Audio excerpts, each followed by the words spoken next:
FGS. OP. Salut, c'est OP, j'espère que vous allez bien et bienvenue sur ma chaîne YouTube. On va revenir sur des faits de jeu qu'il y a eu lors du match hier pour clôturer cette sixième journée. PSG-OL, 2-1 pour le PSG, donc sixième victoire d'affilée et toujours premier au classement.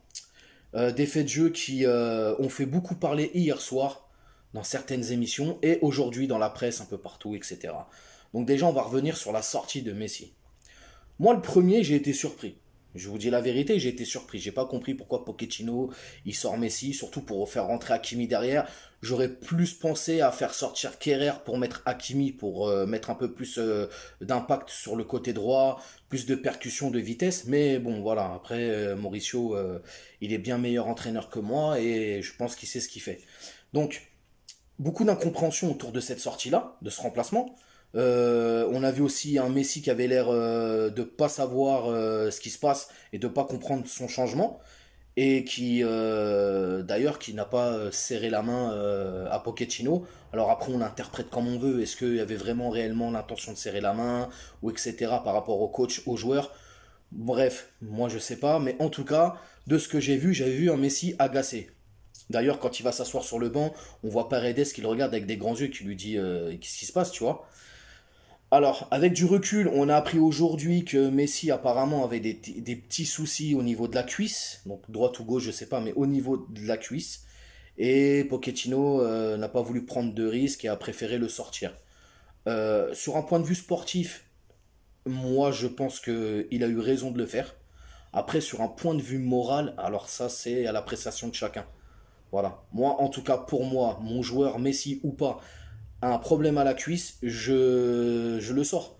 Je vais pas pousser le joueur au cas où il se claque, ou il se blesse, ou je sais pas quoi. Si c'est pour se retrouver avec Messi blessé pendant 3 semaines et être en galère, c'est pas la peine. Donc, perso, je pense que Mauricio, il a bien fait de le sortir. Et voilà. Donc après, tu te doutes bien que hier soir, dans certaines émissions, dans la soirée, commençait à dire oui, il y a un problème, le clash, patati patata, Mauricio Pochettino sur la sellette, bon, tout et n'importe quoi. Alors moi, euh, par rapport à Pochettino, je le dis. Ça c'est après, c'est mon humble avis, c'est le mien et je l'assumerai même si je me trompe. Je pense que si le PSG continue à ne pas jouer ensemble, c'est-à-dire si le PSG continue, même malgré les résultats, hein, malgré les bons résultats, etc., si Paris n'arrive pas à trouver un jeu cohérent, n'arrive pas à bien combiner ensemble et tout sur les futurs matchs, je pense que Pochettino il passera pas l'hiver. Je vous dis la vérité, à un moment donné, il faut qu'on se parle cash. Pour moi, je pense que Pochettino il passera pas l'hiver.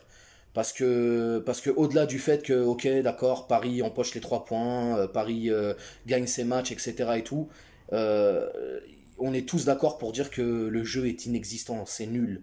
Il y a pas de fond de jeu, il y a pas la patte, comme on dit, une patte ou une patte quelconque ou quoi que ce soit. Il y a rien, c'est vide, c'est vraiment vide. Et ça, je pense que ça va porter vraiment préjudice à Mauricio Pochettino.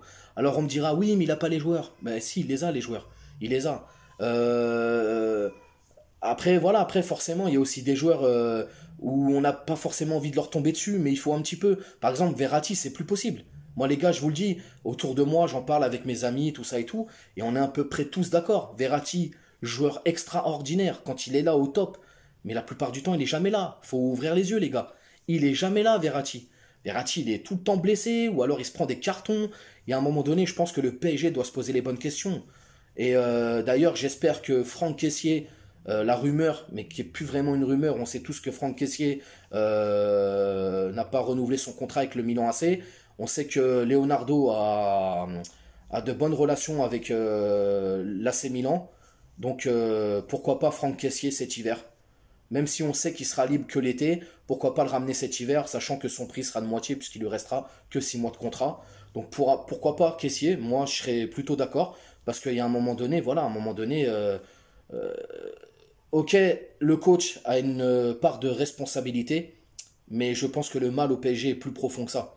Parce que c'est pas normal qu'on enchaîne comme ça les coachs et que oui, il y a eu des résultats sur les dernières années. Il y a eu les résultats en Ligue des Champions. On a fait finale, demi-finale. En championnat, en coupe nationale, on se porte plutôt bien en général. On fait des belles choses. Mais je pense que le mal est plus profond au PSG. Donc en tout cas, pour en revenir à Messi, Pochettino et tout, faut arrêter de raconter des conneries, des machins et tout. Voilà, Messi avait un problème à la cuisse. On n'a pas pris de risque. Pochettino, il fait sortir, il fait rentrer Hakimi et c'est tout. Donc fin du débat, il faut arrêter d'inventer des choses, d'essayer de créer des histoires, des conflits, patati patata. Ensuite, on va revenir sur le fameux penalty de Neymar. Alors depuis ce matin, j'ai des messages, je parlais avec des potes, machin et tout. Il n'y a pas penalty, il n'y a pas penalty, il n'y a pas penalty. Ok, alors on a tous vu l'action. On voit bien que Gusto se fait manger sur le dribble de Neymar. Donc Neymar passe son dribble. Donc Neymar se retrouve devant le joueur. Gusto essaye de se relever tant bien que mal. Agrippe Neymar. Neymar l'agrippe aussi. Et à un moment donné, Gusto tombe. Et quand il tombe, il déséquilibre Neymar. Maintenant, tout le monde le sait. Dans le monde entier, tout le monde le sait. Et là, je rejoins un ami à moi, pas ça, avec qui j'en parlais ce matin. Tout le monde le sait que Neymar en 1 contre 1 dans la surface, c'est pratiquement perdu pour l'adversaire. Neymar, il est très fort à cet exercice-là. Il sait ce qu'il faut faire et il l'a bien fait. Donc voilà, maintenant, si on parle arbitrage, je suis désolé les gars, Neymar, il réussit son dribble, il est devant le joueur, même s'il l'agrippe ou quoi que ce soit, il y a bataille dans le jeu, le joueur adverse, il est déséquilibré, il tombe, il déséquilibre Neymar et il fait tomber Neymar, il y a penalty, c'est comme ça. Et si ça avait été sifflé côté lyonnais, de la même manière, j'aurais fermé ma gueule et j'aurais accepté le penalty. C'est comme ça, c'est tout. Donc à un moment donné, il faut arrêter de se chercher des excuses. Jean-Michel Aulas, qui se trouve aujourd'hui une âme de sauveur, lui qui est dans le truc là, LFP, je sais pas quoi, machin là, il a jamais rien fait et aujourd'hui il veut calculer l'arbitrage. Faut arrêter. On n'a pas oublié, hein, Nabil Fekir qui découpe Paredes ou Lopez qui vient heurter Kylian Mbappé lors d'une sortie de balle. Il faut à un moment donné, il faut arrêter, c'est bon. Et puis même hier, Slimani qui écrase la main de Donnarumma.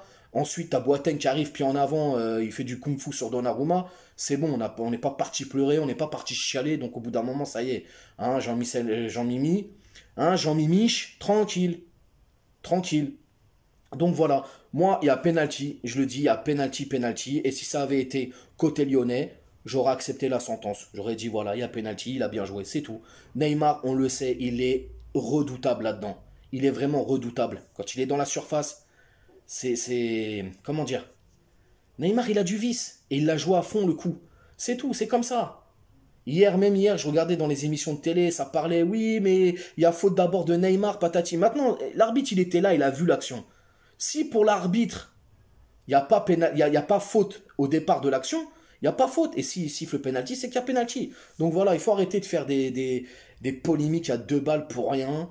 Donc voilà, je voulais juste revenir un peu sur ces faits de jeu-là. Et puis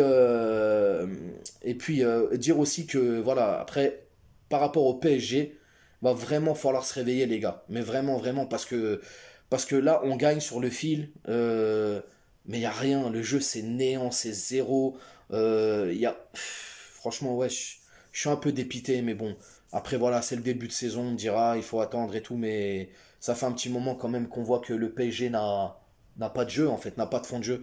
Moi, personnellement, si tu me demandes, pour moi, depuis Laurent Blanc, je vois pas une équipe qui joue au ballon, quoi. Quand on était sous Laurent Blanc, ça jouait au ballon, une touche de balle, c'était un 4-3-3, c'était huilé comme il faut, et voilà, et on avait la possession, on avait les actions, on avait les buts, tout ça. Et là, depuis Laurent Blanc, je trouve que ouais, ça ronronne, on se trouve pas. Il n'y a pas de jeu, quoi. C'est vraiment, y a pas d'identité parisienne, en fait, à proprement dit. Donc voilà. Sur ce, je voulais juste réagir un peu à quelques polémiques qui ont eu lieu hier soir et aujourd'hui et qui vont sûrement continuer encore toute la semaine. Donc voilà. On se retrouve demain pour l'avant-match qui oppose Metz au PSG pour la 7e journée de Ligue 1. Et je vous dis bonne soirée. N'hésitez pas à vous abonner à la chaîne, liker, partager, commenter. Échanger, c'est la base. Ciao.